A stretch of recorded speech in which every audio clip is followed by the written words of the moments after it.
Now, you're very welcome back to the show. It is so important to get wildlife into our gardens this time of year, but the big question is, how do we get them in? Peter Dowdall, our resident gardener, is with us. Peter, first of all, why do we need wildlife in our gardens? Well, the importance, Daithi, of wildlife and protecting wildlife, it can't be overstated. We're witnessing at the moment the greatest, fastest rate of species extinction that we've seen on this planet in 55 million years. Down to pollution. What else? Climate change. Climate change. Habitat destruction, rainforest destruction. It's just, we were all aware of this. We can't continue to close our eyes and pretend it's not happening. So it's going to be our fault? It is. It is. And we need to leave somewhere safe for our kids and grandkids if it goes that far at this stage, because we're at the tipping point. We need to start paying attention. We all have outdoor spaces, and the majority of us have outdoor spaces. We can do small bits to slow down that rate of extinction and to encourage biodiversity and encourage wildlife in the garden. And in turn, they'll repay us, because if we stop using chemicals in the garden and we start giving the birds, for example, a food source in the garden and safe places to nest and for refuge, they'll repay us by taking care of our garden problems like slugs and snails and vine weevils. They'll eat away at the grubs. Pollinate the trees and so on, so we're bringing bees in. Yes, exactly. And the birds will eat, as I say, the slugs and snails. Hedgehogs as well will eat slugs and snails. Ladybirds will eat greenfly. But what a lot of us do is we see greenfly in the rows or whatever, we go out and we spray nasty chemicals on it. What'll it do? It'll also kill the ladybirds. The whole thing. Do you know? Stop interfering with nature and try to work with nature, and we'll have better. We were chatting about hedgehogs a few weeks ago on the show, Peter, and I have 3 hedgehogs coming in spring when they wake up to put into my garden. Oh, brilliant. And I'm going to have a little kind of a hut for them down towards the end of the garden as well. So apparently they're going to kind of head out and then come back every day for food, because if they know there's shelter there and food, they're going to keep coming back. And it's the same with the birds, isn't it? It is. Now, and just sticking with the hedgehogs, you can get these little hedgehog houses which you're getting, but also it's important to remember the garden during the winter doesn't have to be pristine. It doesn't have to be impeccably kept. Obviously, keep your paths and that's safe and clean and tidy. But if you have a wood pile or a log pile or even some hedge cuttings, leave it there, because perfect houses for hedgehogs and even for hibernating ladybirds and bees. Some solitary bees will hide in there, or hibernate in there as well. So that the garden doesn't have to be pristine during the winter. Now we're going to go look at some foods here, Peter. Yes, you've all different feeds. You asked how do we get the wildlife in? So one of the obvious ways is with bird feeds and bird feeders. So you've all the different ones. You've sunflower heart, sunflower seed, Niger seed, peanut. You go to your local garden centre, you'll see a vast range of different feeds, and each one will bring in different birds or will be more attractive. And it's important to know that, isn't it? It is important to know that. And if you're not sure what feed will appeal to what bird, it'll be on the packet. It'll be on the packet. Or ask in your local garden Peter, centre. tell us about this. This looks, actually, first of all, it looks really, really nice, but it also has a function, doesn't it? It does. Because so you've got the peanut feeder inside here. So why is this cage all around it? Well, when you put up your peanut feeder, it's the law of nature, it's the law of the jungle. The strongest, the bigger birds will push the other ones out of the way. So if you want to be feeding the tits and the smaller birds and the finches, put in something like that, so the crows and the magpies can't get at it, but the small birds will get in and feed away safely. Yeah. So something like that is a great thing to, or if you've grey squirrels, it'll do the same. It'll keep the grey squirrels away, but the small birds can get in. What about those pesky robins? That's what I'm calling them now, because I don't really like them anymore, because they're kind of bullyish, aren't they? They're watching now for Santa, so be careful. Oh, yeah. Sorry, I take it back. I love the robins.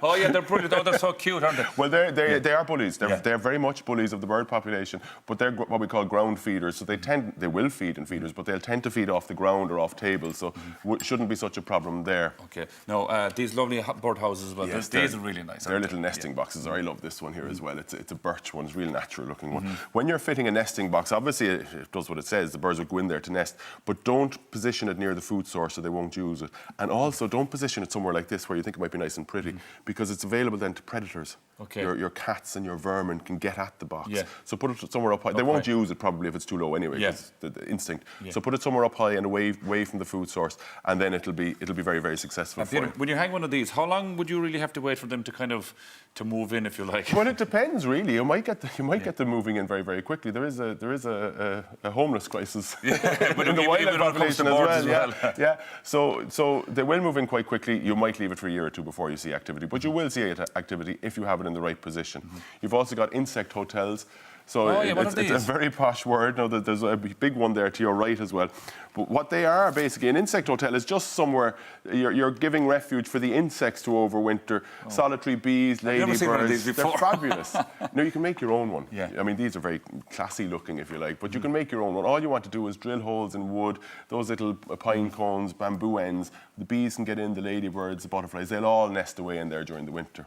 Also there you have the holly next to that insect hotel. So that's giving you berry for the food, for the birds, and also the prickly foliage makes it a safe place, so predators can't get at it, a safe place to nest. Same there with the pyracantha. It's kind of proving the point because the birds have stripped it of berries, but you've got these very, very big thorns, so it's a very safe place for them to build their nest because predators can't get at them. Speaking of nests, we have a few trees in our garden and all the leaves have gone now and there are 2 nests still there. Now, even after the storms, right? And I brought the young fellow out again showing, look, I said, look, even after the storms, these were so well built by the birds themselves that they're still there. It's amazing. An architect couldn't do it, but the nature will do it, the birds will do it. Without planning permission or anything.